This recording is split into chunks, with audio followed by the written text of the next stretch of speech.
नमस्कार दोस्तों। उम्मीद करता हूँ आप सभी लोग स्वस्थ होंगे, साथ ही बहुत अच्छे से अपनी पढ़ाई भी कर रहे होंगे।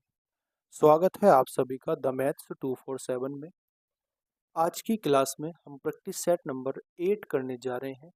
जैसा कि आप सब लोग जानते हैं, हमने प्रैक्टिस सेट 7 अपने कंप्लीट कर लिए हैं। उन प्रैक्टिस सेटों में हमने लगभग एवरेजन 20 क्वेश्चंस करे हैं हर एक प्रैक्टिस सेट में। यानी लगभग लगभग इस टाइम हम 7 दूनी 14 यानी कि 135 से 140 के आसपास क्वेश्चंस को कर चुके हैं। और वो ऐसे क्वेश्चन हैं जो आपके सीजीएल एग्जाम है, जो आपके यूपीएसआई एग्जाम है, सीजीएल मेंस, सीपीयू जैसे एग्जाम में आए हुए हैं। तो आज की इस प्रैक्टिस सेट में हम 20 क्वेश्चंस कंप्लीट करेंगे और इन 20 क्वेश्चन में आपके कितने मार्क्स आते हैं वो आप कमेंट सेक्शन में मुझे बताएंगे।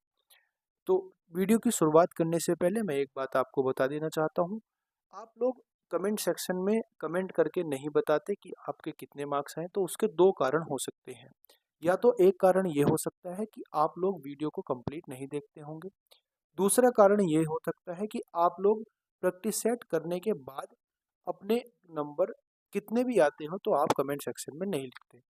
तो जो भी कारण है, आप अगर वीडियो को कंप्लीट नहीं देखते हो तो सबसे पहले प्लीज़ वीडियो को कंप्लीट देखा करें और अपने नंबर को कमेंट सेक्शन में एक बार मुझे बता दें कि आपके कितने क्वेश्चन सही हो रहे हैं। उसी के हिसाब से फिर मैं लेवल वाइज आपके प्रैक्टिस सेट में क्वेश्चंस को डिज़ाइन करूँगा, तो उससे मेरी थोड़ी हेल्प हो जाती है। ठीक है दोस्तों, तो चलिए फिर आज की वीडियो की शुरुआत करते हैं। और आप वीडियो को लाइक कर देना और वीडियो को शेयर कर देना और नए आए हो तो चैनल को भी सब्सक्राइब कर लेना। आज की क्लास का जो हमारा पहला प्रश्न है, वो पहला प्रश्न क्या है।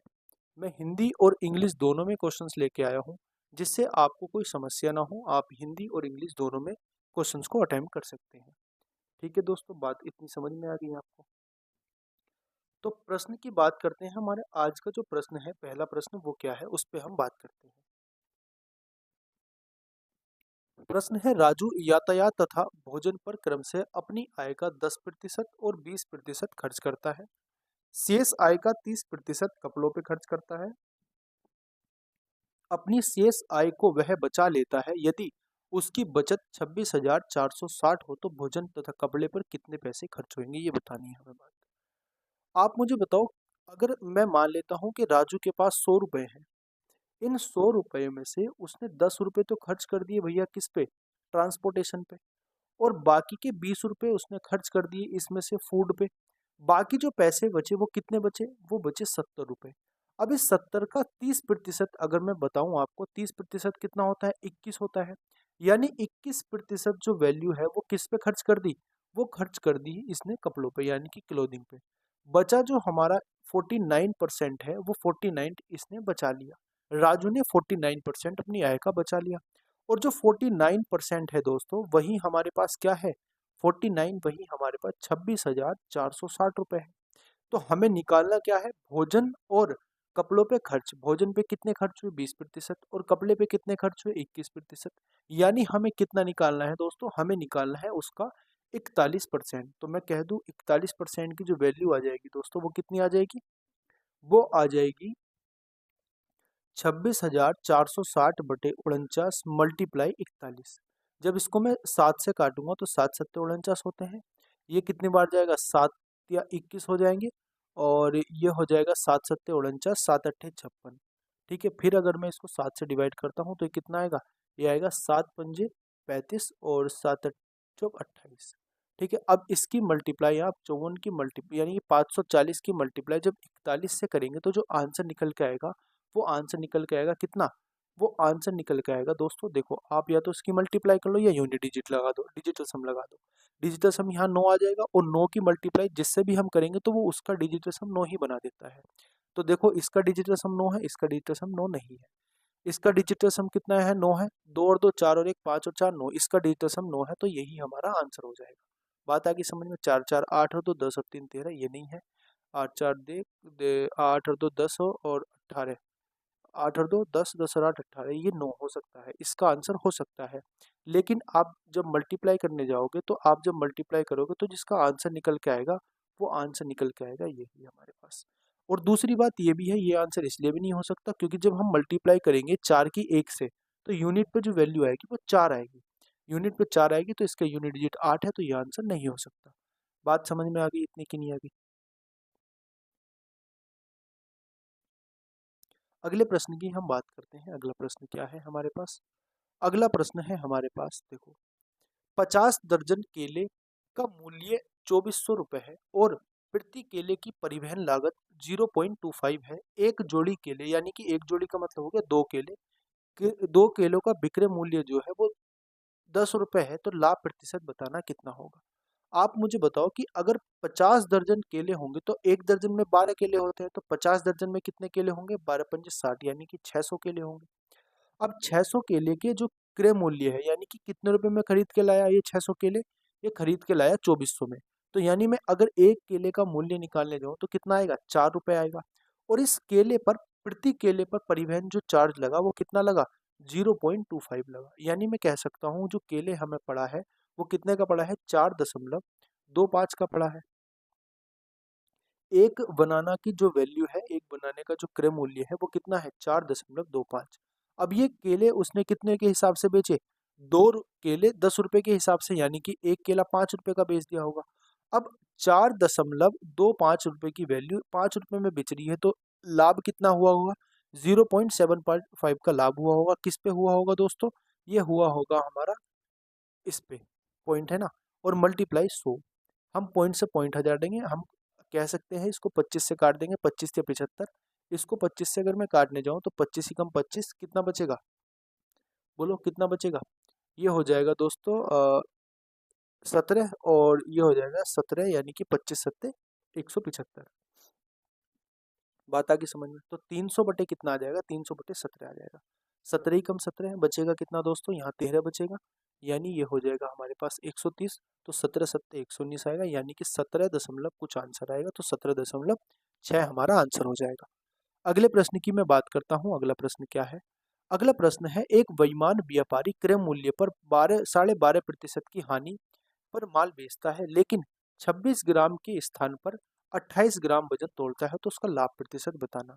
देखो, क्रय मूल्य के 12% का, 12% की वैल्यू कितनी होती है? 12.5% की 1/8 होती है।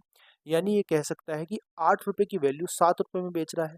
और दूसरी ही तरफ वो कितना, वो भैया 28 रुपए का, जो 28 ग्राम की जो वस्तु है हमें 36 ग्राम की कह के बेच रहा है। ठीक है, इसको सोल्व कर लेंगे। 4 से काट देंगे 2 बार, 4 से काट देंगे 9 बार, 7 से कट जाएगा 1 बार, और 7 से कट जाएगा 4 बार, यानी कितना हो जाएगा? 8 से 9, तो कितने का लाभ हो जाएगा दोस्तों? 1/8 का, और 1/8 को हम लिख सकते हैं 12.5%। तो 12.5% क्या आ जाएगा? हमारा परसेंटेज आ जाएगा। तो आंसर क्या हो जाएगा? आंसर हो जाएगा बी ऑप्शन। आगे हम चलते हैं अगले प्रश्न पर। अगला प्रश्न क्या है हमारा? अगला प्रश्न क्या है, देखो, a shopkeeper offer a following two discount scheme. दो स्कीम उसने हमें क्या की, एक दो स्कीम क्या करी, हमें ऑफर करी है। उसमें से three Y3 get 4 free, Y5 get 6 free. ठीक है, which scheme has the maximum discount percentage? किस स्कीम में ज़्यादा डिस्काउंट मिलेगा?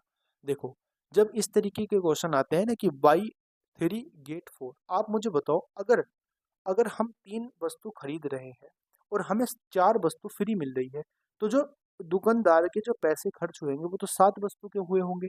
यानी कि 7 वस्तु में उसने 3 वस्तु तो हमें पैसे लेके बेच दी और 4 वस्तु हमें फ्री में दे दी। तो उसके पास से तो 7 ही वस्तु गई, यानी क्रय मूल्य तो 7 ही वस्तु होना चाहिए।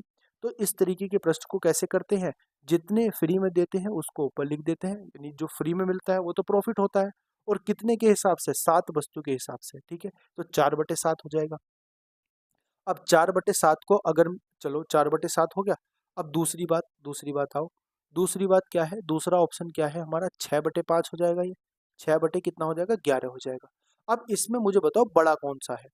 जो इसमें बड़ा होगा उसका ही जो डिस्काउंट परसेंटेज होगा, जो प्रॉफिट, सॉरी, डिस्काउंट परसेंटेज जो होगा वही उसका सबसे ज़्यादा होगा।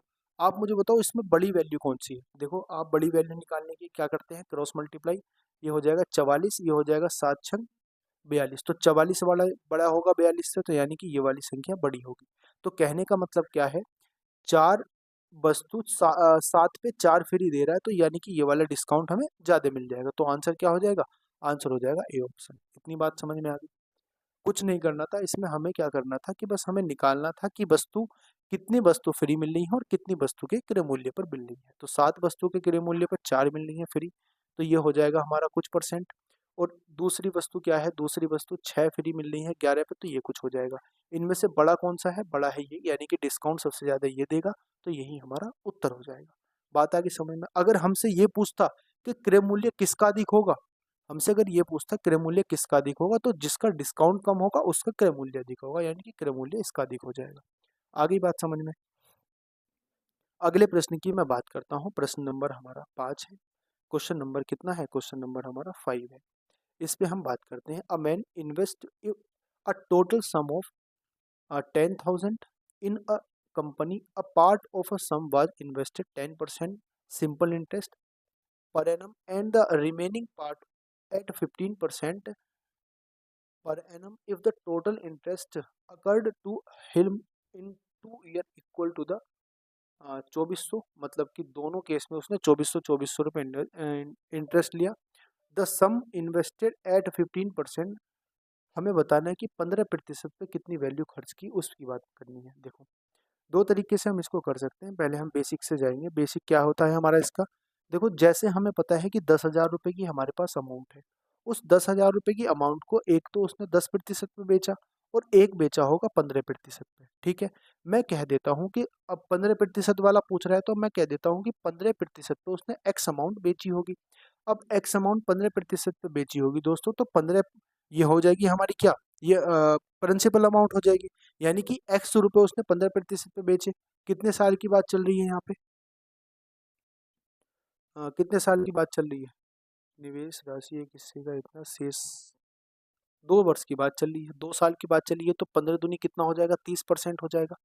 अब ये 30% आ जाएगा हमारा सिंपल इंटरेस्ट, 30/100 आ जाएगा ये सिंपल इंटरेस्ट। और दूसरे केस में क्या है दोस्तों? दूसरे केस में ये 10,000 माइनस एक्स हो जाएगी वैल्यू। 10,000 माइनस एक्स की वैल्यू 20% के हिसाब से बेची गई होगी। इतनी बात समझ में आ गई कि नहीं आ गई? 20% के हिसाब से बेची गई होगी। क्यों बेची गई होगी? क्योंकि 10% के सिंपल इंटरेस्ट पे बेची गई है, और 10% के सिंपल इंटरेस्ट 2 साल में 20% बन जाता है। अब इस पे भी हमें कोई सिंपल इंटरेस्ट मिला होगा, और दोनों केसेस में सिंपल इंटरेस्ट कितना मिला है? बराबर मिला है। दोनों केसेस में सिंपल इंटरेस्ट कितना मिला है? बराबर मिला है। यानी कि ये भी वैल्यू हमारी किसके? 2400 की आएगी, ये भी वैल्यू, तो ये आपस में भी तो बराबर हो जाएंगी। जब आपस में बराबर हो जाएंगी दोस्तों, तो इनका हम रेशियो निकाल देंगे। इनका हम क्या निकाल देंगे? रेशियो, या एक्स की वैल्यू यहाँ से निकाल लेंगे। तो देखो, परसेंटेज से परसेंटेज हट जाएगा, ये कट जाएगा, यानी ये आ जाएगा हमारा 3x बराबर ये हो जाएगा 20,000 और माइनस के 2x, ये इधर आके कितना हो जाएगा? x बराबर हो जाएगा 20 को जब 5 से डिवाइड करूंगा तो 4,000 आ जाएगा। यानी जो x वाली अमाउंट है उसने 4,000 रुपये खर्च करी, तो 15% पे उसने कितनी खर्च करी वही हमें बताना। तो x की वैल्यू आ गई हमारी 4,000, यानी कि 4,000 रुपये उसने 15% पे खर्च करी। बात समझ में आ गई? आगे चलते हैं अगले प्रश्न पर। अगला प्रश्न क्या कहता है दोस्तों? अगला प्रश्न कहता है 3,200 रुपये की राशि तिमासिक आधार पर चक्रवृद्धि ब्याज जाने वाले 20% वार्षिक दर पर 9 महीने में कितनी होगी, ये बताना है हमें। 9 महीने में राशि कितनी हो जाएगी, यह बतानी है ना, अमाउंट बतानी है। ठीक है, what is the amount of a sum of 32,000 at 20% per annum for 9th month compound quarterly. Quarterly compound करना है, तो क्वार्टरली का मतलब होता है त्रिमाही, और तिमाही का मतलब त्रिमाही। त्रिमाही का मतलब क्या होता है दोस्तों? त्रिमाही का मतलब होता है कि 3-3 महीने की बात हो रही है। और अगर 3-3 महीने की बात हो रही है, तो मुझे बताओ, अगर ये वैल्यू मेरी 20% जो मेरा ये चक्रवृद्धि ब्याज के रेट है, ये 20% 12 महीने के लिए होगा, क्योंकि वार्षिक रूप से है। इतनी बात समझ में आ गई? और हमें निकालना कितना है? हमें निकालना है कितने महीने का? 3 महीने का निकालना है। तो इसको 3 से भाग दे देंगे, मल्टीप्लाई कर देंगे, 12 से भाग दे देंगे, तो 4 आ जाएगा। 4 को जब इससे भाग देंगे तो कितना आएगा? ये आएगा 5%। यानी कि तिमाही के हिसाब से हमारा 5% हो जाएगा। और 9 महीने में कितनी तिमाही बचेगी? 3 बनेगी। यानी मैं कह सकता हूँ कि 5 + 5 का सक्सेसिव, या ऐसे कह सकते हैं हम, कैसे कह सकते हैं? 5% को 3 बार करना है हमें, यानी 5% की जो फ्रैक्शन वैल्यू हो जाएगी वो 1/20 हो जाएगी। यानी मैं कह सकता हूँ पहले साल 20 से धनराशि 21 हो गई होगी, दूसरे साल भी 20 से धनराशि कितनी हो गई होगी, 21 हो गई होगी, और तीसरे साल भी 20 से 21 हो गई होगी। हमें अमाउंट निकालने की है और उसकी वैल्यू हमें दे रखी है, यानी कि 8,000 का मान हमें दिया हुआ है और इसकी वैल्यू कितनी आ जाएगी, 21 का घन बताओ कितना होता है। अगर 21 का घर में निकालने जाऊँ दोस्तों तो 21 का स्क्वायर कितना होता है, 21 का स्क्वायर होता है 441, और उसकी मल्टीप्लाई 21 से करेंगे तो हमारा जो इसका घन आएगा ना वो निकल के आएगा 9261। इतनी बात समझ में आ गई। अब देखो ये 3200 हमें दी हुई है प्रिंसिपल अमाउंट, हमें अमाउंट पूछा है, तो प्रिंसिपल अमाउंट जो 3200 रुपये है, 32,000 है, वो 8,000 के बराबर है। 20 से 20, 30 से 30 कर देंगे, ये कट जाएगा 4 बार। यानी मैं कह सकता हूँ ये अगर मेरा प्रिंसिपल अमाउंट इसका 4 गुना है, इसका अगर प्रिंसिपल अमाउंट 4 गुना है तो इसका भी 4 गुना होगा, इसका भी 4 गुना होगा, तो 4 एकम 4, जिसके यूनिट पे 4 आ रहा होगा वही आंसर होगा। बस सिंपल सी बात है, सोल्व ही नहीं करना था, सिंपल सी बात है। आगे चलते हैं अगले प्रश्न पर। तो अगला प्रश्न जो है हमारा आज का वो क्या है, 7 नंबर का प्रश्न है। राधिका ने पास पालतू पशुओं के रूप में 2 कुत्ते, 3 खरगोश, 4 तोते हैं। राधिका के खरगोशों की संख्या और पालतू पशुओं की कुल संख्या का अनुपात बताना है। सिंपल सा प्रश्न है, कुछ नहीं करना, बस हमें क्या बताना है, अनुपात। आप मुझे बताओ उसके पास टोटल कितने जानवर होंगे, 2 + 3 + 4 होंगे, तो 5 और 4 9 हो जाएंगे। अब ये पूछ रही है कि राधिका के खरगोश की संख्या पालतू पशुओं की संख्या के हिसाब से अनुपात बताना। तो खरगोश कितने हैं, 3 है, तो 3:9 हो जाएगा, यानी कि 1:3 हो जाएगा। तो आंसर क्या आ जाएगा, आंसर आ जाएगा हमारे पास बी ऑप्शन। आगे चलते हैं अगले प्रश्न पर।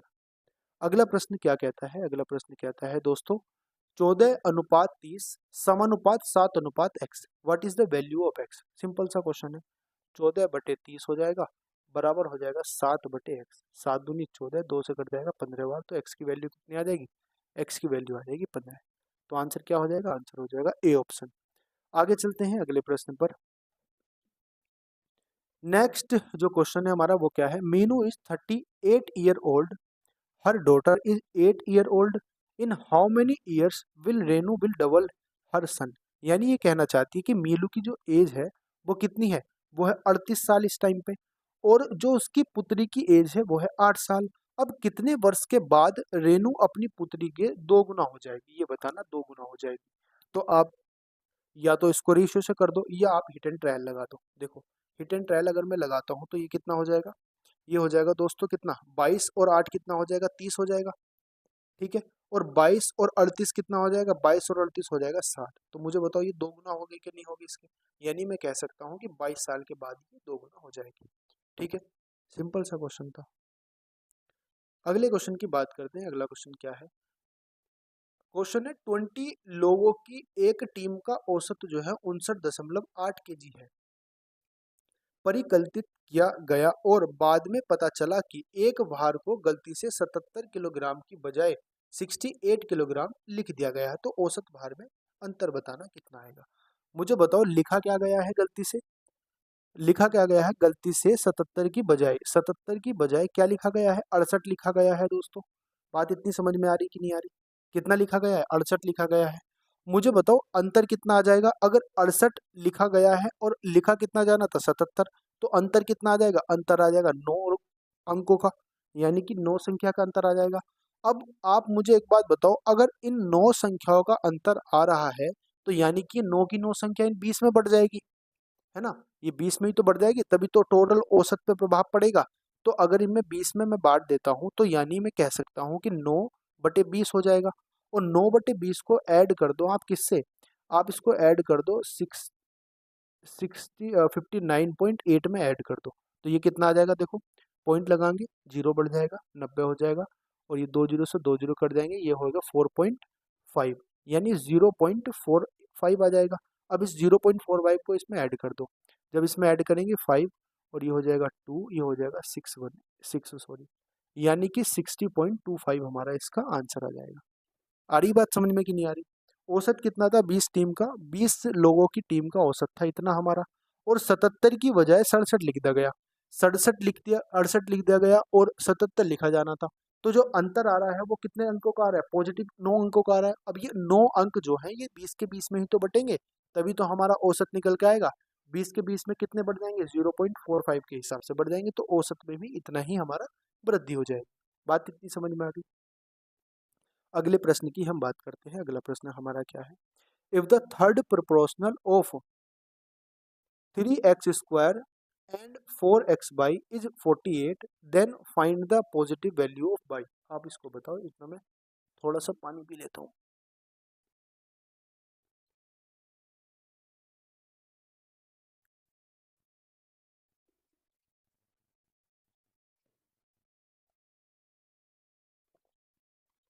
चलिए, थर्ड प्रोपोर्शन की बात हो रही है, तो थर्ड प्रोपोर्शन कैसे निकालते हैं दोस्तों? थर्ड प्रोपोर्शन निकालने का तरीका होता है हमारा, थर्ड प्रोपोर्शन निकालने का क्या तरीका होता है? सीधी सी आपको पता है बात। थर्ड प्रोपोर्शन निकालने का तरीका जो होता है वो होता है हमारे पास 3x² है, अपोन में 4xy है, और ये बराबर हो जाएगा हमारे किसके? ये हो जाएगा 4xy अपोन थर्ड प्रोपोर्शन को मैं लिख देता हूँ t। ठीक है। अब इस थर्ड प्रोपोर्शन की जो वैल्यू है दोस्तों वो है, देखिए हमें कितनी? 48। तो मैं इसकी वैल्यू रख दूंगा 48, यहाँ पे डायरेक्टली 48 वैल्यू रख दूंगा। इसको सोल्व कर लो। देखो, आप इसको सोल्व करोगे तो x से x कट जाएगा और इस x से ये x कट जाएगा, सीधी सी बात है। ये 4 से कितनी बार कट जाएगा? ये 4 से कट जाएगा 24 बार, नहीं 12 चौक 48, यानी कि 12 बार कट जाएगा। और ये 4 से कितनी बार कट जाएगा दोस्तों? ये 4 से कट जाएगा 3 बार। और 3 की मल्टीप्लाई जब मैं इधर जाऊंगा करूंगा तो कितना आ जाएगा? ये आ जाएगा मेरा 3 तिया 9 आ जाएगा, और इस बाई की मल्टीप्लाई इधर करूंगा तो ये हो जाएगा 22²। यानी मैं कह सकता हूँ कि जो बाई की वैल्यू आ जाएगी वो आ जाएगी 3। आगे बात समझ में इतनी की नहीं आगे? थर्ड प्रोपोर्शन में हम इसको लिख देंगे, थर्ड प्रोपोर्शन में लिखने के बाद बाई की वैल्यू निकाल लेंगे। अगले प्रश्न की बात करते हैं, प्रश्न नंबर 12। क्वेश्चन नंबर 12 क्या कहता है? क्वेश्चन नंबर 12 कहता है find the fourth proportion of the number 17, 2, 7, 2 and 19। इसका फोर्थ प्रोपोर्शन निकालना, तो फोर्थ प्रोपोर्शन निकालने के लिए क्या करेंगे? 17/272 बराबर कितना हो जाएगा? बराबर हो जाएगा दोस्तों 19/x, क्योंकि हमें फोर्थ प्रोपोर्शन निकालना, हमने उसको x मान लिया। ठीक है। 17 से इसको डिवाइड करके देखो, 17 कम 17 होते हैं, 17 छक्का 102 हो जाएंगे। अब इसकी मल्टीप्लाई 19 में करेंगे तब हमारा x की वैल्यू निकल के आएगी। यानी मैं कह सकता हूँ 19 गुणा 16 आ जाएगा। तो 9 छंग 54, यानी कि यूनिट डिजिट पे 4 आ रहा है, तो यूनिट डिजिट पे 4 केवल और केवल एक क्या आ रहा है? यानी कि डी हमारा इसका आंसर हो जाएगा। अगले प्रश्न की मैं बात करता हूं। अगला प्रश्न क्या कहता है? अगला प्रश्न कहता है दोस्तों, अगला प्रश्न कहता है राम और रामेश की वर्तमान आयु 5:3:5 है। 7 वर्ष के बाद उनकी आयु 4:5 हो जाती है। रमेश की वर्तमान आयु बतानी है। देखो, रमेश की वर्तमान आयु बतानी है। देखो, रमेश और राम, राम है और रमेश है, इनकी जो अब आयु है वो है 3:5। मैं कह देता हूँ राम की जो आयु है वो 3x है, और जो रमेश की आयु है वो है 5x। अब 7 साल बाद की बात चली, यानी कि 7 साल इसमें ऐड कर देंगे, 7 साल इसमें ऐड कर देंगे। ऐड करने के बाद जो इनका रेशियो निकल के आएगा वो 4:5 निकल के आएगा।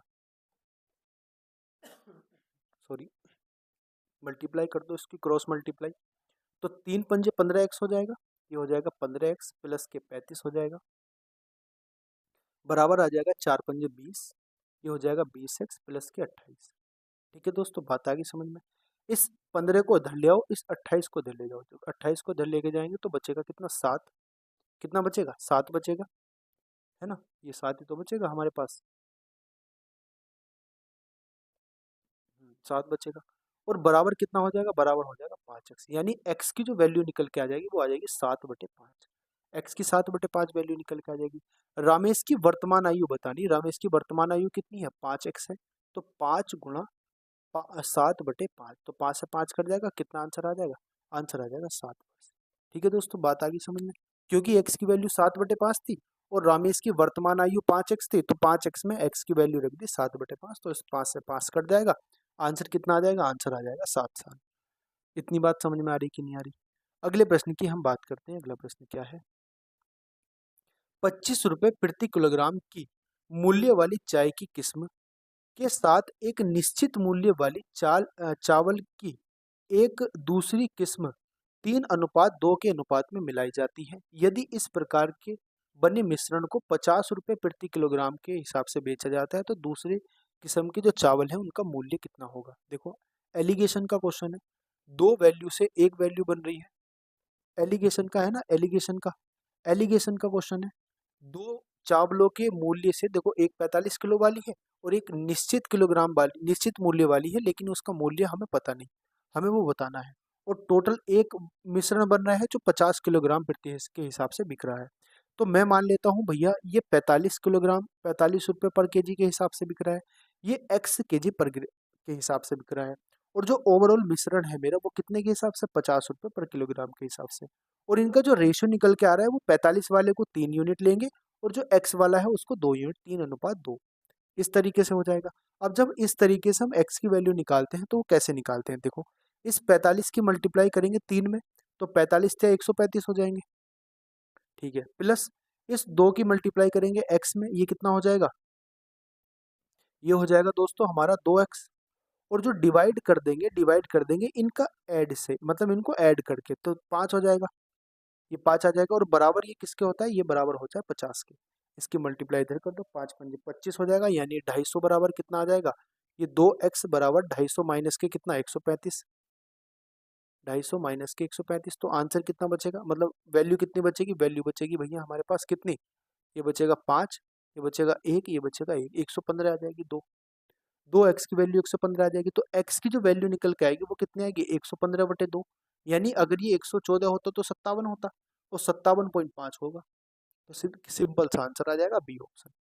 अगले प्रश्न की मैं बात करता हूँ, अगला प्रश्न क्या है, अगला प्रश्न है हमारे पास, प्रथम 148 समघनात्मक संख्याओं और के औसत तथा प्रथम 129 विषम धनात्मक संख्याओं के औसत के बीच अंतर बताना क्या होगा। इस क्वेश्चन को आपको करना है होमवर्क के तौर पे। क्या करना है, मैंने आपको फॉर्मूला बताया हुआ है।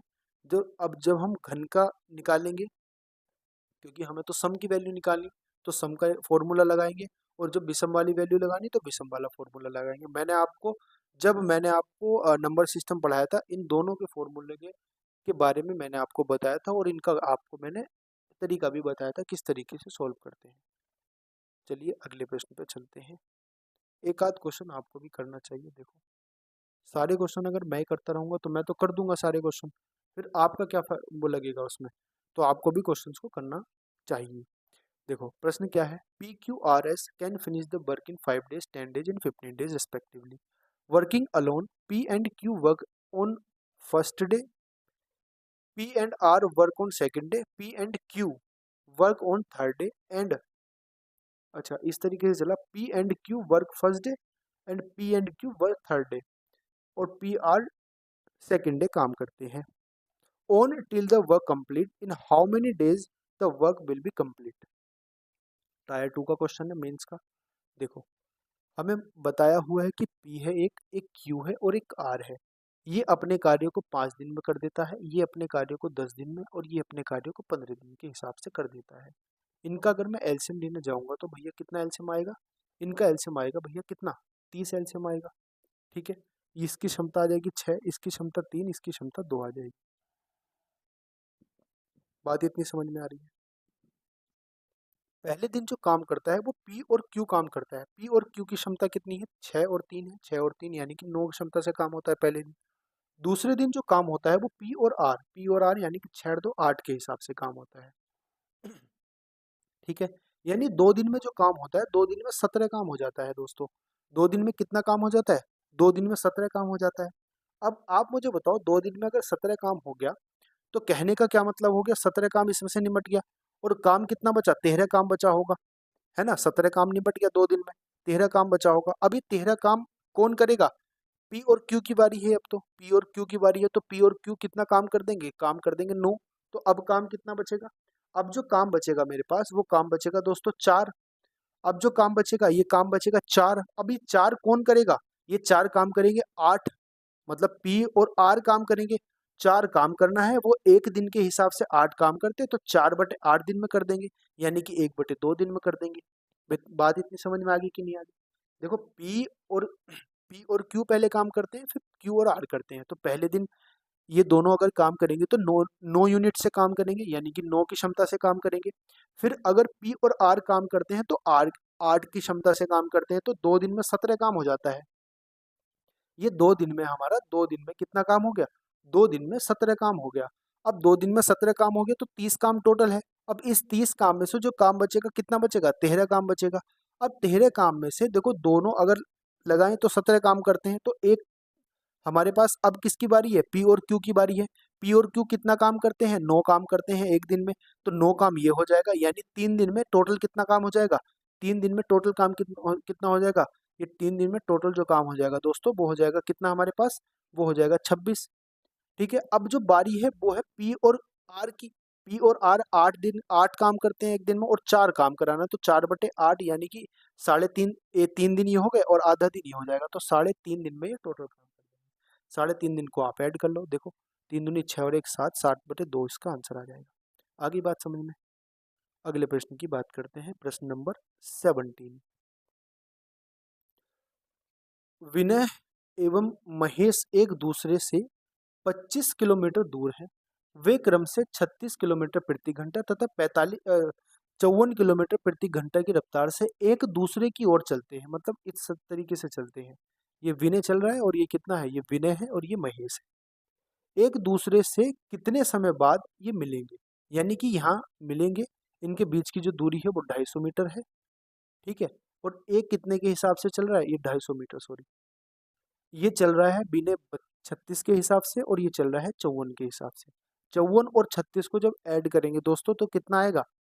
54 और 36 को ऐड करेंगे तो 90 किलोमीटर प्रति घंटा आएगा, क्योंकि एक ही दिशा में चल रहे हैं। तो एक दिशा में अगर चलेंगे, सॉरी, विपरीत दिशा में चल रहे हैं, तो विपरीत दिशा में जब चलते हैं तो उनकी स्पीड क्या हो जाती है? उनकी स्पीड ऐड हो जाती है।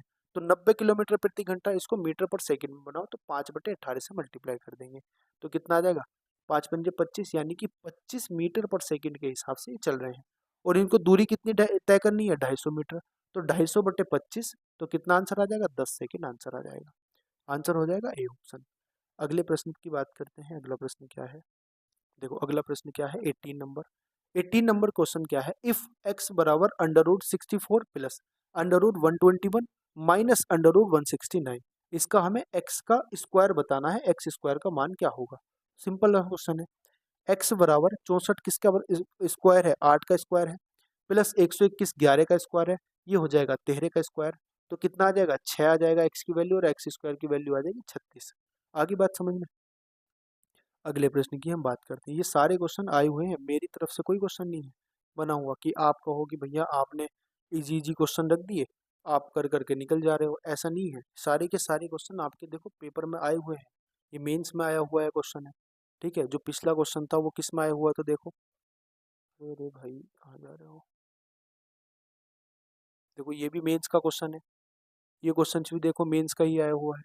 मैं ये नहीं है कि आपके मतलब आप सोचो कि भैया छोटे छोटे क्वेश्चन आप लेके आ रहे हो, तो छोटे छोटे क्वेश्चन भैया ये मेंस में आए हुए हैं। देखो 19 क्वेश्चन की बात करते हैं। 19 क्वेश्चन कहता है 2 की पावर x प्लस 3 की पावर y बराबर 17, और 2 की पावर x प्लस के 1 माइनस 3 की पावर y प्लस के 1 बराबर 5। देखो इस तरीके के प्रश्न में हम हिट एंड ट्रायल लगाते हैं। हिट एंड ट्रायल लगाने के लिए हमें एक इक्वेशन को वेरीफाई कराना जरूरी है।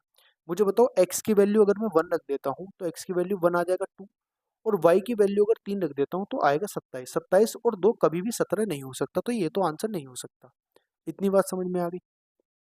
अगले प्रश्न की अगर मैं बात करता हूँ, देखो सॉरी अगले ऑप्शन की बात करता हूँ। x की वैल्यू अगर मैं 3 रख देता हूँ तो इसका घन आ जाएगा 2 का। 2 का घन कितना हो जाता है? 8, और 3 का घन, y की वैल्यू कितनी है? 3, तो 3 का घन कितना हो जाएगा? 27, और 27 और 8 कभी भी 17 नहीं हो सकते, तो ये भी हमारा ऑप्शन नहीं हो सकता। अगले ऑप्शन पे आते हैं। अगला ऑप्शन क्या है? x की वैल्यू अगर मैं दोस्तों x की वैल्यू अगर मैं 3 रख देता हूँ और y की वैल्यू अगर मैं 2 रख देता हूँ तो क्या निकल के आएगा? देखो 2 की वैल्यू 3 प्लस 3 की वैल्यू 2 बराबर कितना आएगा? देखो ये आएगा 8, और ये कितना आएगा? ये आएगा 9। तो 8 और 9 17, यानी कि 17 बराबर 17 आ गया। तो ये सेटिस्फाई कर गया, यानी ये हमारा आंसर हो सकता है। अगला भी चेक चेक करके देख लो, कभी अगला भी मैच कर जाए। x की वैल्यू 1 है तो यानी कि 2 आ जाएगा, प्लस बाई की वैल्यू कितनी है 2 है, यानी कि 9, 9 और 2 11 होते हैं, 17 नहीं होते। तो ऑप्शन क्या आ जाएगा, ऑप्शन सी हमारा इसमें मैच कर जाता है। तो ऑप्शन सी हमारा इसका आंसर हो जाएगा, यानी कि एक्स की वैल्यू 3 और बाई की वैल्यू 2। अगले प्रश्न की बात करते हैं। आज की जो क्लास है हमारा उसका आखिरी प्रश्न है, ये प्रश्न नंबर 20। उन संख्याओं के महत्तम समावर्तक और लघुत्तम समावर्तक के बीच का अनुपात क्या होगा जिनका लघुत्तम समावर्तक यानी कि एलसीएम 48 और संख्याओं का गुणनफल जो है वो 38 हो, सॉरी 384 हो। यानी ये कहना चाह रहा है दो संख्या है, मैं कह दूं दो संख्या ए और बी है। ठीक है दोस्तों, इतनी बात समझ में आ गई। दो संख्याएं मैंने बोल दी कि एक ए है और एक बी है। इन्होंने बोला है कि HCF of this number and LCM of this number whose LCM is 48 and the product of the number कितना है 384। मुझे बताओ एलसीएम इंटू एचसीएफ बराबर क्या होता है, ये होता है प्रोडक्ट ऑफ द नंबर यानी कि ए इंटू बी। और ए इंटू बी हमें दे रखा कितना है, इतना दिया हुआ है, एलसीएम कितना दिया हुआ है 48। तो यहाँ से एचसीएफ की वैल्यू निकाली जा सकती है आराम से। 12 से इसको काटो कितनी बार कटेगा, 12 चौक 48, 12 से इसको काटो 12 ते 36, 12 दूनी 24, 4 से इसको काटेंगे 8 बार। यानी एचसीएफ जो निकल के आएगा हमारे पास वो कितना निकल के आएगा, वो निकल के आएगा 8। और ये पूछ क्या रहे हैं हमसे, the what is the ratio between HCF and LCM. तो एचसीएफ कितना है 8 है और एलसीएम कितना है 48। तो 8 अनुपात कितना आ जाएगा, 8 अनुपात 48, यानी कि 1 अनुपात 6 हमारा इसका आंसर हो जाएगा। यानी बी ऑप्शन इसका आंसर हो जाएगा। उम्मीद करता हूँ आपको क्लास समझ में आई होगी। और पीडीएफ के लिए आप इस टेलीग्राम चैनल को ज्वाइन कर सकते हैं, इसकी पीडीएफ मैं टेलीग्राम में तुरंत डाल दूंगा।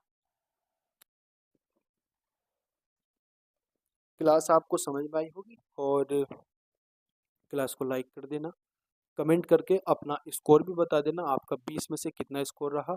और क्लास को शेयर कर देना, नए आए हो तो चैनल को भी सब्सक्राइब कर लेना। धन्यवाद, मिलते हैं अपनी नेक्स्ट वीडियो में, तब तक के लिए जय हिंद,